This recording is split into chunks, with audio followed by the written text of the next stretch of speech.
Bonjour, merci de me donner aujourd'hui la chance de venir amener un thème un peu particulier, c'est-à-dire le bruit routier et les conséquences du bruit routier sur la santé, sur l'être humain, sur le bien-être, et cela en lien avec les transports publics. Mon nom est Sophie Eudes, je travaille à l'Office fédéral de l'environnement et je suis chef de la section bruit routier, on y reviendra tout à l'heure. Le bruit routier a différentes facettes. On a le bruit continu des voitures qui passent devant la maison.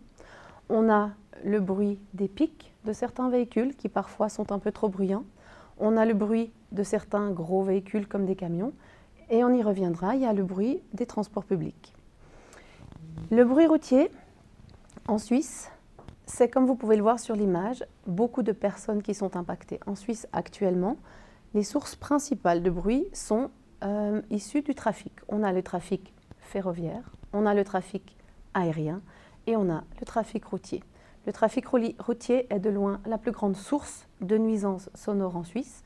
Plus d'1 million de personnes sont touchées par un bruit excessif au-delà des valeurs limites définies.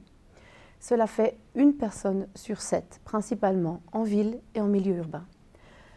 Il y a plus de personnes qui sont touchées le jour par le bruit routier. Par contre, pour le bruit ferroviaire par exemple, c'est plus de personnes qui sont touchées durant la nuit dû au trafic des wagons marchandises. Pour le trafic aérien, c'est pareil. Dans l'ordre de grandeur, on est à peu près à 100 000 personnes touchées la nuit par le bruit ferroviaire ou le bruit aérien. Et pour le bruit routier, comme je l'ai dit tout à l'heure, on est à 1 million de personnes qui souffrent de cette nuisance.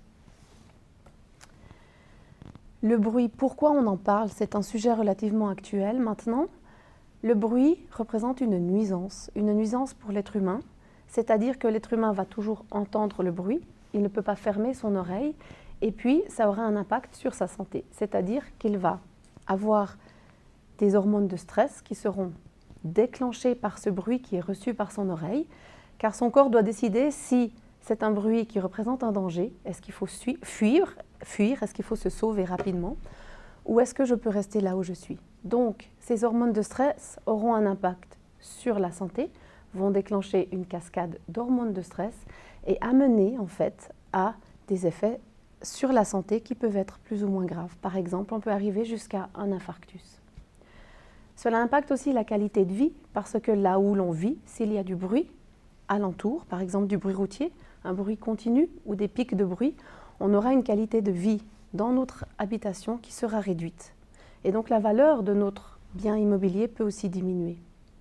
Cela engendre beaucoup de coûts externes liés aux soins que l'on prend par rapport au bruit routier et liés à la perte de valeur immobilière. Pour illustrer cela, au niveau du bruit routier, on considère qu'en Suisse, 450 personnes meurent prématurément à cause du bruit routier, c'est-à-dire qu'elles ont déclaré des maladies liées au bruit routier, qui sont liées à ces problèmes cardiovasculaires, et qu'elles meurent prématurément à cause du bruit routier. Il y a aussi en Suisse, on estime à 2500 nouveaux cas de diabète qui sont dus en fait à la permanence de ce bruit routier aux abords des habitations. Cela représente 2,1 milliards de francs de coûts externes par année, c'est-à-dire qu'il faut payer 2,1 milliards de francs pour soigner les gens et aussi en perte de biens immobiliers, de valeur immobilière, ce qui est relativement élevé pour la Suisse. Par comparaison, le coût des bouchons sur les routes suisses s'élève à 1,9 milliard, donc sont inférieurs aux coûts externes issus du bruit routier. Maintenant, si je fais le lien dans mon travail par rapport au transport public, on a chez nous, à l'Office fédéral de l'environnement, beaucoup de plaintes chaque année de gens qui se plaignent du bruit routier, qui se plaignent de la nuisance que représente ce bruit routier. Mais pour peut-être rassurer un petit peu le public, au niveau des transports publics, nous avons peu de plaintes. Il n'y a pas beaucoup de gens qui se plaignent du bruit des transports publics. Les transports publics qui influencent le bruit routier, c'est principalement les bus de ligne, ce sont les trams qui roulent sur la route.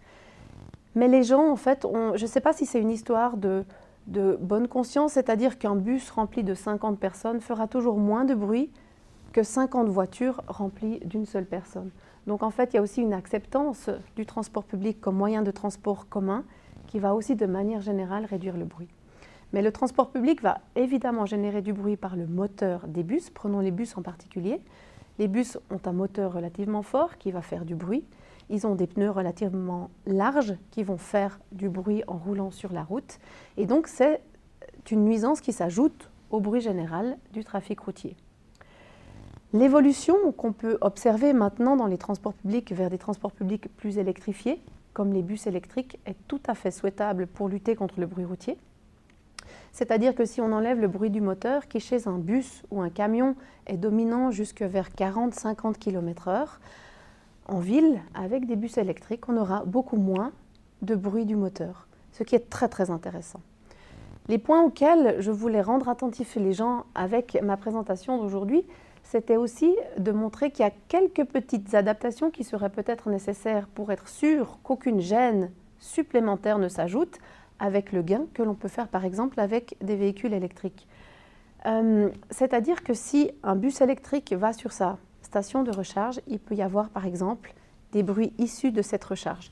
Et s'il y a des habitants qui habitent aux environs de ce point de recharge, cela peut créer des nuisances sonores qui peuvent également les déranger. Il y a aussi les climatisations de ces bus qui peuvent parfois à l'arrêt devenir gênantes et pourraient créer certains conflits liés au bruit qu'elles produisent.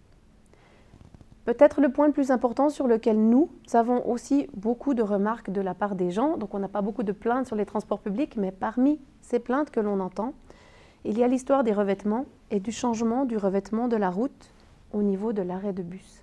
Et ça, c'est relativement important et c'est un point que je tiens à souligner ici. Nous mettons en œuvre, et les cantons et les communes mettent en œuvre beaucoup d'argent, investissent beaucoup d'argent, par exemple, dans des revêtements silencieux. Les revêtements silencieux permettent de rabaisser le bruit lorsque les véhicules roulent sur la route. Et à ce moment-là, si on a un très bon revêtement silencieux sur la route et que le bus s'engage sur l'arrêt de bus et que là on a un revêtement qui est moins bon, qui est souvent un revêtement béton pour être plus solide, on a un changement de revêtement qui crée un bruit qui est beaucoup plus perceptible en fait par l'oreille parce qu'il y a une cassure. On passe du très silencieux au relativement bruyant. Donc les gens remarquent nettement cette modification de revêtement entre la route qui est très, très bien assainie et très bien insonorisée et l'arrêt de bus qui est moins bien insonorisé. Et là, ça peut être un point de travail qu'on aura dans les années futures pour vraiment compléter l'évolution vers une électrification, par exemple, des bus. Voilà. Mais de manière générale, je tiens à souligner que c'est très important d'avoir des transports publics efficaces qui nous permettent de transporter plus de personnes en même temps et d'éviter un surplus de bruit dû à un certain nombre de voitures ou à un plus grand nombre de voitures, par exemple. Voilà. C'est ce que j'avais envie de vous expliquer aujourd'hui.